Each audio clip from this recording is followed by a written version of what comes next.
नासिन की तरफ़ खे ॿुधाईंदा हलूं त कुबर सईद खान में पानी की खोट खिलाफ़ आबादकारनि तरफ़ां एहतजाजी मुज़ाहिरो करे पानी खोट ख़त्म करण जो मुतालबो कयो वियो आहे। इन हवाले सां असां वीडियो लिंक ते मौजूद है आवाज़ न्यूज़ जो रिपोर्टर अब्दुल खालिक खोसरो। जी अब्दुल खालिक, मक्सी कैनाल में निकिरंदड़ मुख्तलिफ़ शाख जैमें कुबो शाख, डोरी शाख, पतुजा शाख समेत शाखन में पानी शदीद कोड़ आहे, उन खिलाफ़ PTI जे सर ते मुख्तलिफ़ सियासी समाजी तंज़ीमुनि उन्हनि तरफ़ां एहतजाज कयो पियो वञे। अचो उन हवाले सां हितां जे अॻवान खां पुछूं उन्हनि जो छा चवणु आहे। हितां जा MLA MPA लाल जेके बलोचिस्तान वारनि सां ॻाल्हाइनि नथा, आड़े वाड़े इन इलाइक़े वारनि खे दरपदर कयो थो वञे पियो।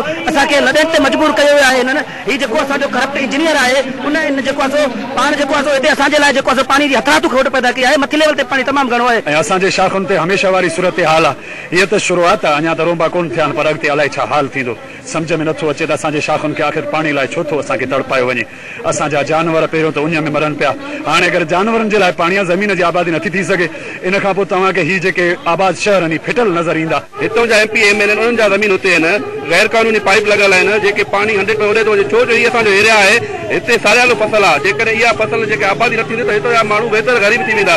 अॻ में कोरोना में माण्हू मरी विया आहिनि ऐं वरी ॿी बुख बदहाली जे करे आख़िरी मौसम आहे फसल पोखाई जी। कुबे जा माण्हू तमामु परेशान आहिनि त हुननि खे पाणी पोखाई जो जेको आहे सो प्रोवाइड न कयो वियो आहे।